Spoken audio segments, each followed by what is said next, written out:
Good evening. Thank you very much for inviting me for this summit. I long ceased to be a politician, so there was a stint I had from 15 to 18. Otherwise, I would not be here today because the value is right in the throes of where I am. What I intend to do today is actually, before we talk about the future of private economy, I'd like to start from the future of the Kashmir economy. Let's contextualize what the bioeconomy could be given our structural economies. So I'll start from a very basic level, and in the next 15-20 minutes take you through what I think could be a desirable and implementable plan for giving a new direction to the economy of J&K. If you see the conceptual perspective, how do I see it? I start from here because there's a general sense that the economy of Kashmir is backward, is slow-growing, is dependent, is subsidy-driven, which I don't think is quite correct. One of the impressions that has generated this is because the government is fiscally dependent, but the economy is very vibrant. If you look at the aggregate size of the economy, we are talking about a $28 billion economy. The GNP, that's the size of the GNP economy. And if you look at it from a national perspective, then 1% of India's population lives in JNK, and 1% of GDP comes from JNK. So really speaking, you're at the average level. Then if you account for 1% of India's population, you also account for 1% of India's GDP. When you look at it globally, if you were to just look at this economy as a sub-economy, then we are looking at an economy the size of Sudan, and in terms of incomes, we are looking at something like Nigeria. So we are 114th ranked per capita, which means it's a low per capita income economy, even as the size is significant for the. So contrary to public impression, it's a vibrant economy which generates 28 billion. Or about 230,000 crores annually is the gross state domestic product, which in non-technical terms means the income generated by the economy. Now, if you break this up, and this is an important point I want to make, is that what is the taxonomy of the state? Typically, we tend to look at it in terms of agriculture, industry, services, and so on and so forth. While that's a valid thing, for the purpose that we are here, I wanted to take a different tap on it. What is the government size of the economy? If you look at the government economy, which is really government's own budgets and interventions, we're talking about 90,000 crores, is the size of what I call the governmental economy. Where does it function? It functions really in infrastructure, utilities and services. These are the main domains of it. It hasn't really gone into productive sectors, whether it is manufacturing, or we have had PSUs, state PSUs haven't done too well, haven't had a major impact on the economy, but administrative public investments have happened, and those are the infrastructure, whether it's logistics or other. The private economy, and this is what I want to focus on, and this is what we should focus on, because post-1991, the economic liberalization of India had only one thing, that the government moves out of the economy, provides enough space for the private sector to grow and build. If you look at it from that perspective, there are two parts to the Kashmir economy, which is and I'm focusing here really on the value, so it's a value economy.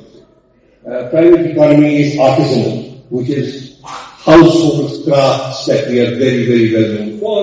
It generates about 70,000 crores of income every year.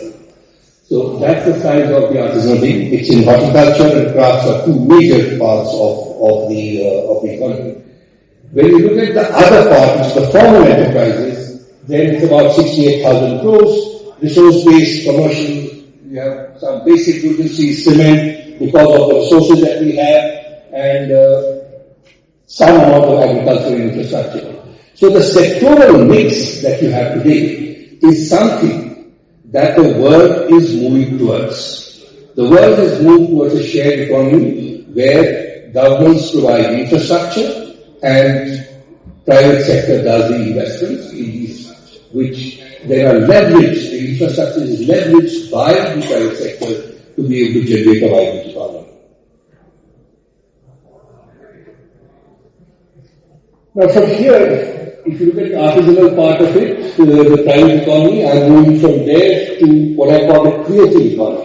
Again, this is an important distinction I'm trying to make, because we are now, the world is living a knowledge economy. If you look at the globe today, it's about platforms, it's about knowledge, it's not about assets. The world's largest logistics firm today does not own a single car. Uber does not own a single car. The biggest producer of content in the world, Facebook, does not own a single piece of content. If you look at the hospitality sector, the biggest ones do not actually own a real estate. So it's an asset-light model. And the whole idea being that it's a knowledge economy, what's now called a shared economy.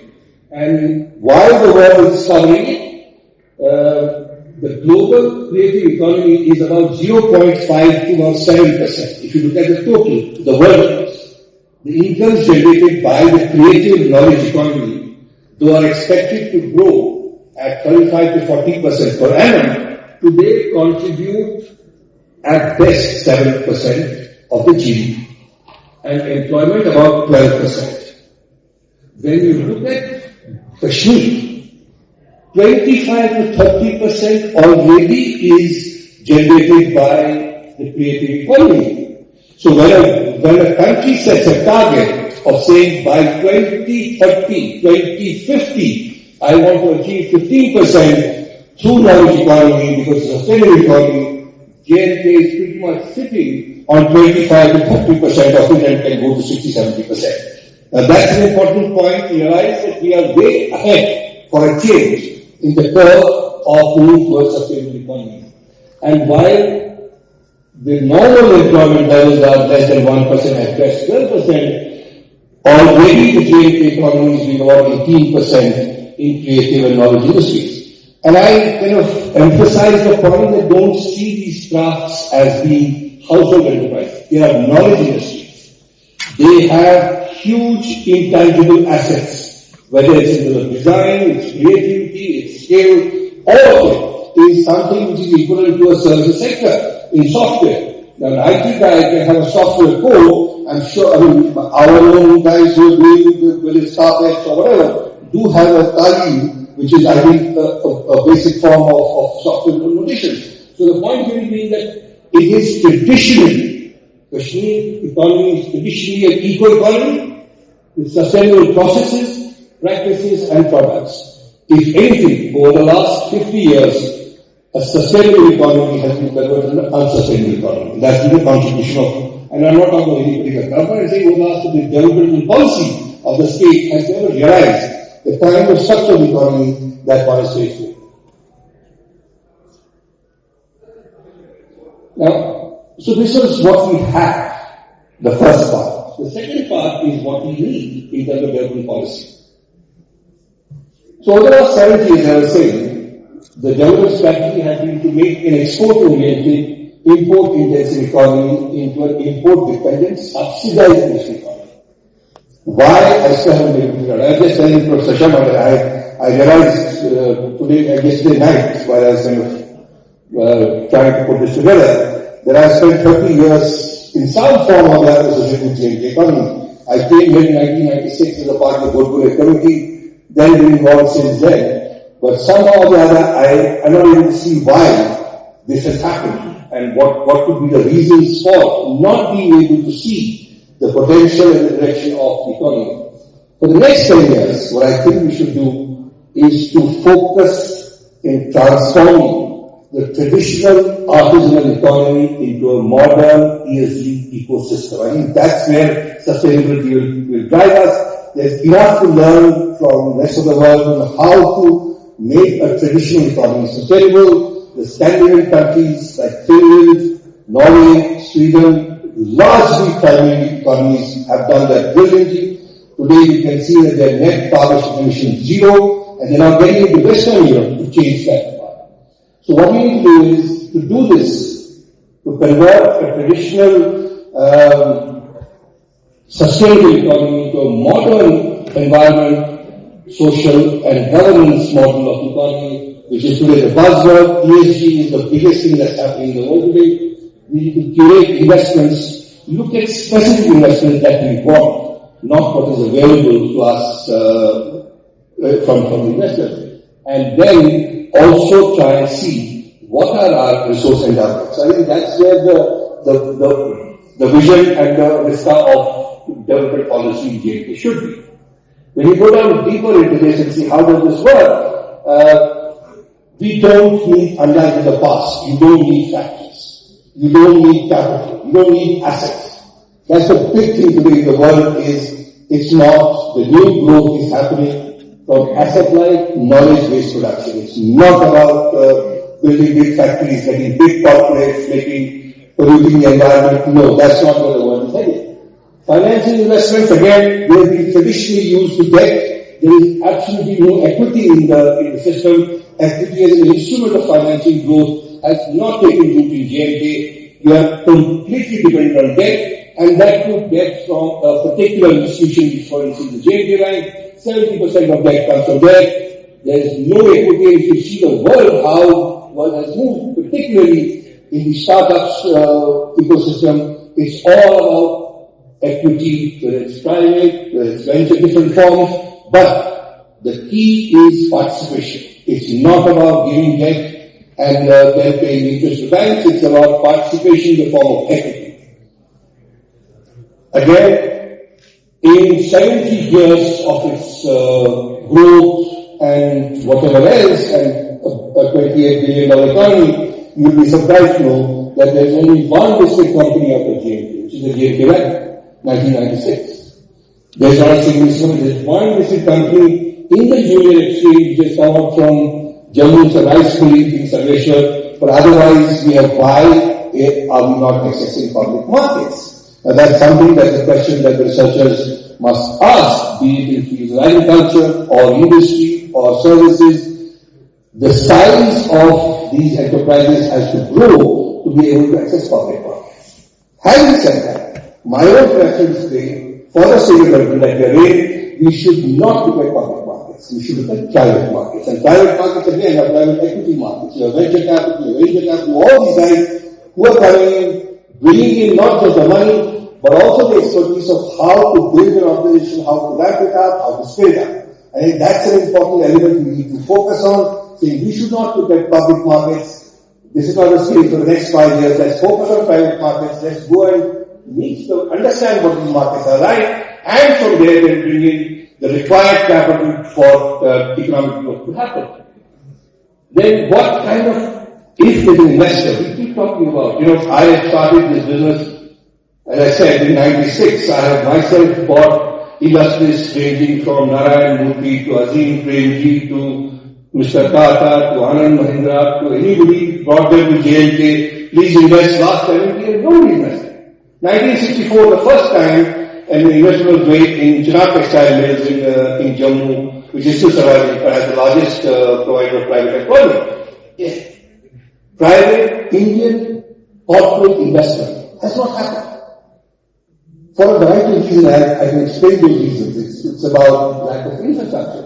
Though the state government has incentivized investments, incentivized all kinds of participation in the economy, it has never worked because of infrastructure. Now, one has to realize that it is a landlocked economy without a port, without excellent connectivity, no train till very recently. So, and power, despite the huge surplus of power, nothing was available at some point.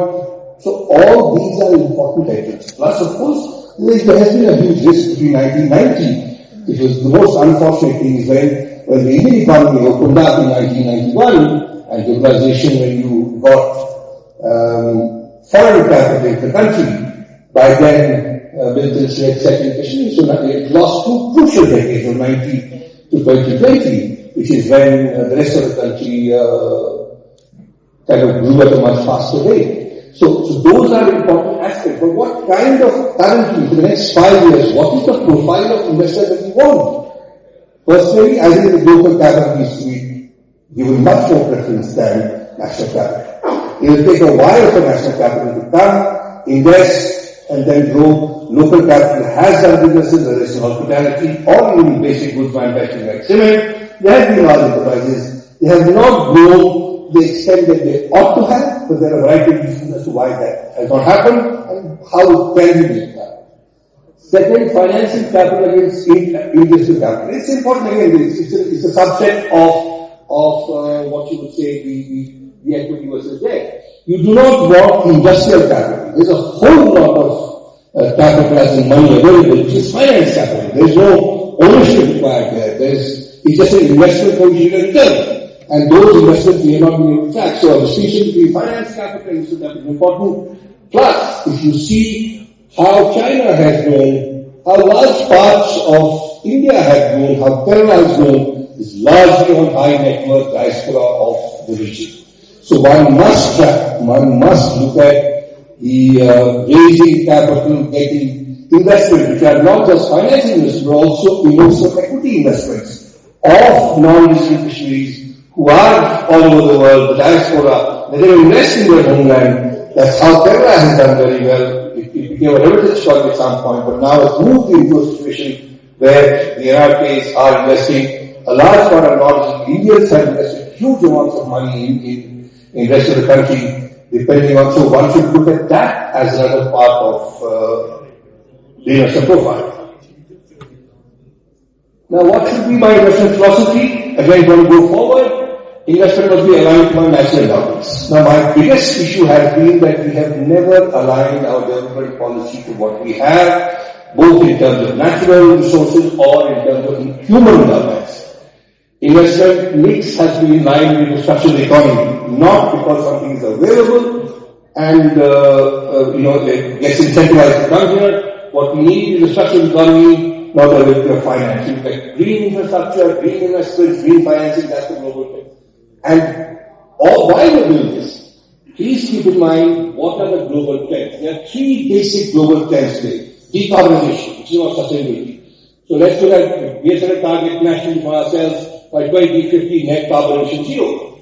Where are we on that story? I mean, here's the economy that could perhaps lead the way, and that's the point I've come to. Similarly, digitalization, use of technology. One has to involve technology as a disruptive factor in any of the markets. I mean, that's critical.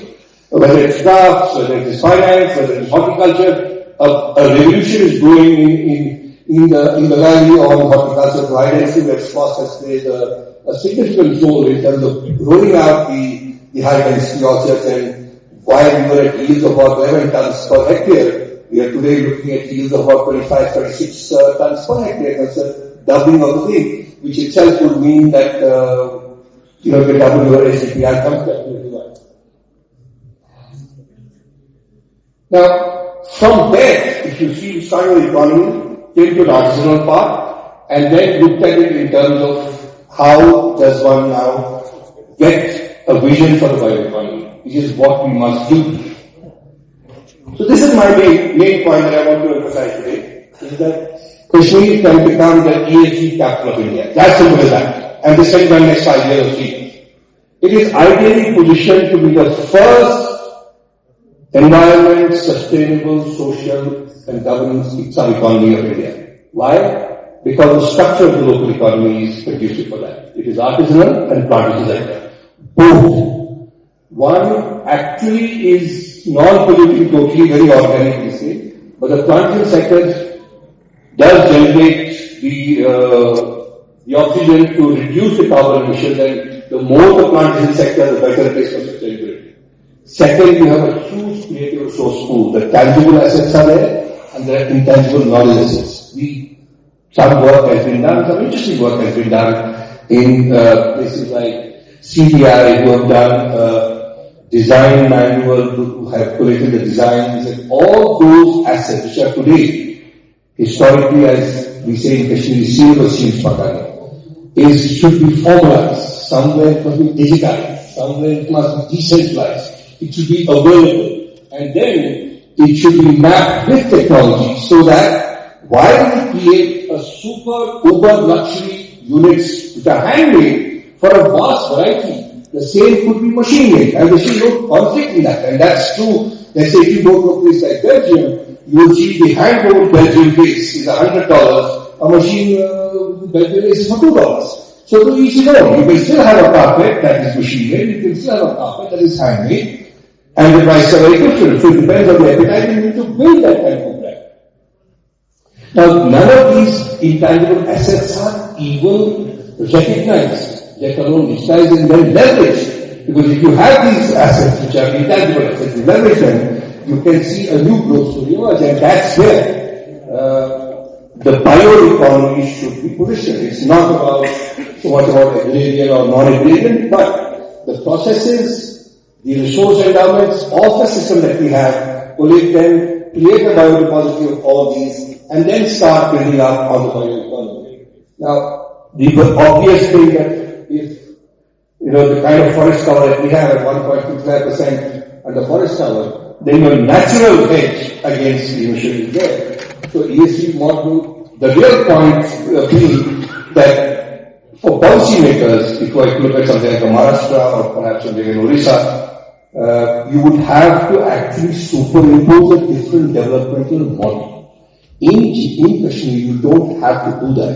The underlying model itself is a sustainability model, and all you need to do is to actually take it to the next level through technology, through knowledge driven, through investments at the right time, from the right sources at the right time, and then dispersals within the setup across various sectors, which are the key sectors. I'll tell you which ones those are.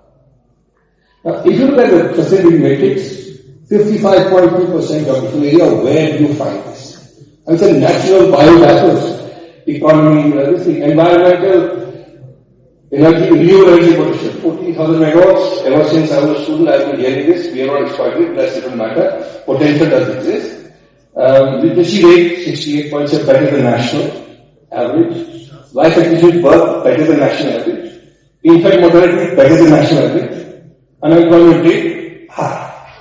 But that's one number where we are now looking at. I haven't seen this rate as high as this rate ever in J&K. But if you look at the social parameters, on every single parameter, for the last 30 years, J&K has been ahead of the national average.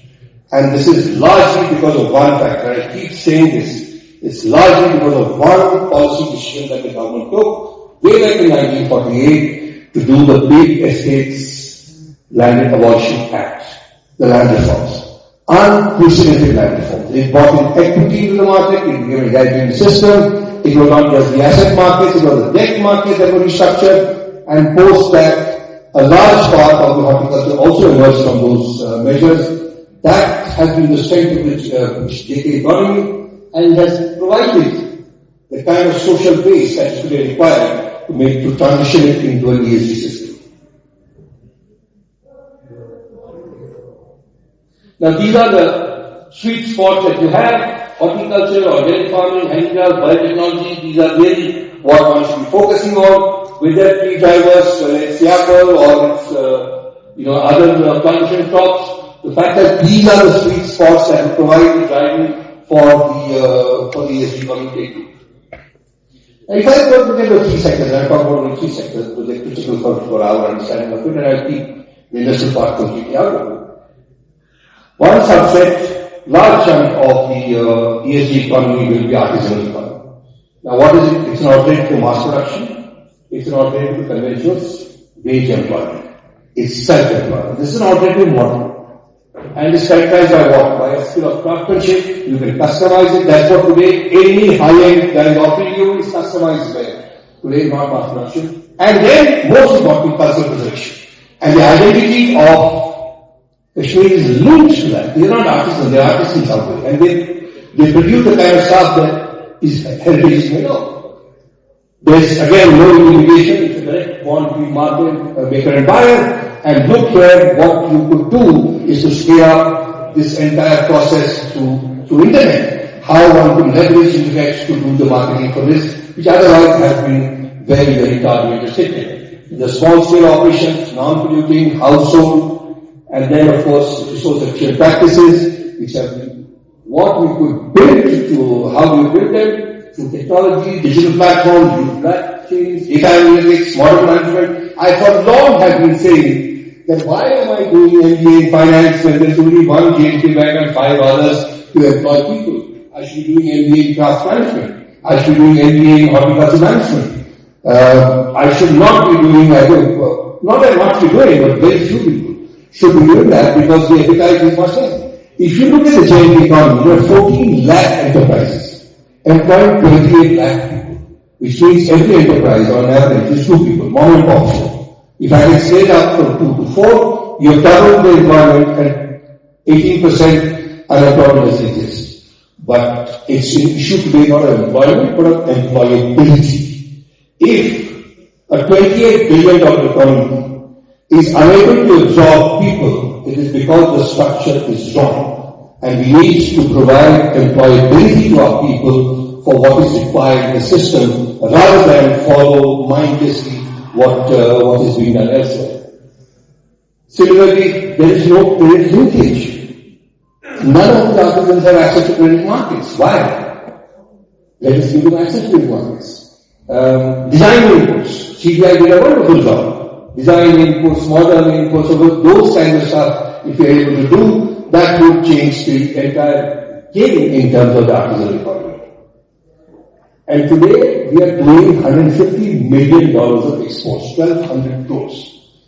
Yet, what is this wage gap? Low wages, limited market access, low credit. I remember having somebody walk up to me when I was the chairman of JNK Bank, who was a Shilpaguru artist, which means he's recognized nationally, and he wanted a job of a runner in the bank. A runner is somebody who takes checks physically from or documents from one branch to the other. So I asked him, you're so skilled, and you can make so much of things, you're nationally recognized by the President of India, you got a Shilpaguru. That didn't matter because the low wages into market access, so you're letting it die instead of promoting it. Now again, if you were to now re-engineer the whole thing into ESG integration, professionalization of crafts to management, you can have a series of courses in MBA management, marketing, distribution, creativity, design, all that will be important. Fair compensation, market. So artisans today, it is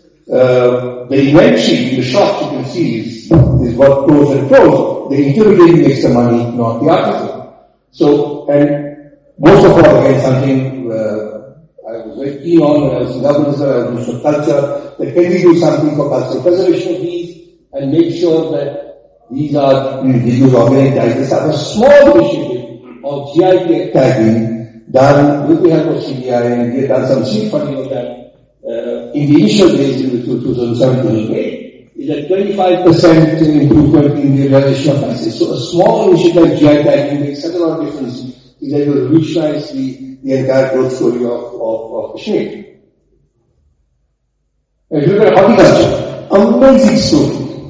I should not be talking about horticulture in SKUAST, but it's the 6th large Kashmir on its own, this valley, which is just about 2,400 square kilometers. United States is 38 lakh square kilometers. JNK is the 6th largest producer of apples in the world. On its own. And less than 0.5% of the area, national area, is what JNK is formed with. Yet 50% of the country's area under apples is JNK. If you have such huge dominance, then you must be determining the entire story of it. Now, if you look at it, the today 2.5 million tons of apples that we generate contribute 10% of the total state income. Now, consider this 2.5 million tons is coming from a yield of 11 tons per hectare. The global average is 44. Now I am told it is 60. We are at 11. If we move to 20, we have doubled this. So if you were to look at it from that perspective, can I go from 2.5 to 8 billion? Yes, I can, in 3 years' time. In fact, it's something I wrote about, there was a planning commission done some work of this, is that for the $5 trillion dream of India, the way for JNK to contribute is to horticulture. You can double the incomes in 1 year, 2 years, 3 years. And what do you need? Only two things. Also cultivation and logistics culture. You need agricultural infrastructure, some of this comes, some of it's not come. But that is what should be focused on. Not on getting big industrial houses here and then making a big complex and polluting the entire environment and yet not getting it. Now you're trying for 70 years. So maybe that's the direction that we should take. Now, this is something that I want to convey. That why do we do this move towards bioeconomy? There must be monetization of bioeconomy. You cannot have a bioeconomy unless it's profitable to me. It is very glamorous to talk about net carbon emission and kind of saying that it's a fact. Therefore, we must have a bioeconomy. Bioeconomy is relevant only when people in the state can monetize it, can benefit from it. How do you do that? Today we have stock markets, people who have money can invest in stock market and make money. What about the carbon credit market? I mean, you are generating so much carbon credits today, naturally through your sectors. Why can't we look at creating a carbon credit market, participating? In fact, I would say that Srinagar should be the national or regional center for carbon credit exchange. People who do transactions, like they do transactions on stock markets, who do transactions on carbon credit. Today our carbon credit globally sells at $5. And here we have, I know of particular regions where a brick building kiln, which is the most polluting, has been transformed into an orchard, and you can generate so much carbon credit that you can actually finance that kiln through carbon credits. Now, renewable energy generation again, apart from hydro, we have solar and wind now. Though that's not a part of the state now, Ladakh has the highest geothermal potential. Now, forest cover can significant amounts of carbon credit. Nationally, 4.1 gigatons are being done annually. With 55% of the thing under forest, you can imagine the kind of sequestering of carbon that happens, and then monetizing of that carbon. So, and it doesn't need very much, it doesn't need it needs connectivity and perhaps a building to link gateway carbon credit to the broader markets, and then facilitating seamless trading of carbon credits, and then you develop a whole set of competencies on building these things. So, ensure how we can monetize the bioeconomy for it to progress and be sustainable. It cannot be a concept that sounds very nice and glamorous. It has to, at the end of the day, generate incomes for people, and this is one of the ways to do it.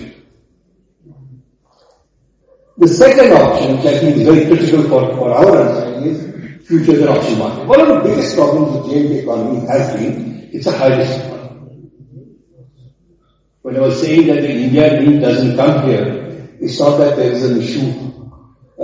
Industrialists will go wherever there is money. If you have incentive like we have, they will come. With the infrastructure, they come. But every industrial investor has a risk. JFK has a huge risk, had huge risks in terms of pure political risk. As I said, from 90 onwards, it was a risk. Now, how do I de-risk the economy? Quite apart from the risk which is political, there are genuine risks in terms of climate change, for instance. There's a logistics risk. So there is also a big risk of horticulture. The more we get dependent, the more we produce, you will see that a lot of climate change impact has to be negative. All of you who have been here have been for the last 3 months saying, it's too hot, it's going to be hot. That's the issue of climate change. Now, how do I de-risk the economy? The way to do it is not by subsidizing or regulating, but by doing what the market does best, discounting risk. So how about doing futures and options market? Today, as we speak, in US, the oranges market, and nobody better than Professor Sharma to endorse this, is bigger than the stock market. People make more money in California orange markets than in the stock market in the US. Look at 3 highlight crops. Saffron, apple, walnut. Phenomenal dominance of India. Largest player in saffron, there is nobody else in India. 7.3 metric tons. Some of it must be coming from Iran and being repackaged, but that aside, we still have a large capacity. What happens? Almost 80% of apples are of the country are produced here. Walnuts, 90%. Now these are high value, high risk crops. Why don't people engage in them? Because the risk is high. How do I mitigate this? That's the job of policymakers. And they are vulnerable to price volatility. They are vulnerable to market access. They are vulnerable to climate risk. So one should look at introducing futures and options mechanism whereby it stabilizes income, does risk mitigation. The moment it gets, the risk is mitigated, you will see a lot of investment coming in from Indian agricultural commodity corporates. At the end of the day, if you look at the top 10 corporates in India, they're all commodity corporates. All, without exception. Reliance, Ambani, Birla, everybody's a commodity corporate. And the moment you de-risk your commodity side, you will have investments coming big time. Green finance. I mean, so much of appetite there. Why can't we look at a green bond market? A debt securities to fund green investments, renewable energy, clean transport, green hotels. This is part of green financing. I had started, I think it was 2016 budget or 17 budget. I kind of floated the idea of a dull development bond that does dirty. Why does government only have to sink in money? Why can't we get dull development bonds done and pay a premium and kind of run it through the green bond issue? We ran into regulatory issues, but that was like 5-6 years back. Today the market is much more evolved. You can look at local municipalities doing small bond issues, subscribe with local people, engage, build a community and drive it rather than expecting the national stock exchange now then dumping their debt and those kind of things. So one of the things to do is look at the smallness of the economy and make it more fleet-footed. Small things like in South Kashmir, North Kashmir, Central Kashmir, you can have these small municipalities doing small bond issues. Financing the Netherlands, revival of the Kunz, we had the whole Tamil Nadu is a great example to see how traditional irrigation systems revived. We have let go of our irrigation systems, the pond system which used to be there, right across. We tried very hard work. We get so much money from green financiers to revive irrigation systems. We are able to do that, perhaps for lack of whatever, but that's an area that we can do. And honestly, there was a time when one would think about Jammu and Kashmir National Bank, which we did. And then we had tried to make it a bank for the Silk Road, but today I think its appetite is at least for the valley. Then you have a special cell doing only green investments. Then within that, green investments for startups. And this will come under vertical lending. The cost of lending goes down. You will see much more access and pricing of credit at favorable terms for these initiatives. So this, I'll end up with this, is that the development mission should then be transition existing sectors to an ESG regime through the various setups that we discussed and transform the economy by greenfield ventures in the bioeconomy. I think this is where I would end. And before I close, I don't know what transpired in the other session, but I would like to end with something which I find to be the most profound statement, which is so layered and has so many meanings and lies at the core of the sustainable economy that we are today, was said by, perhaps we pause on the paper and say for Kashmir, but to me, apart from that, perhaps Kashmir's first public intellectual, in 6 words, sir, he said this, unpush till one push. And this is the core that who will last till forests do. And there can be no more profound statement than this.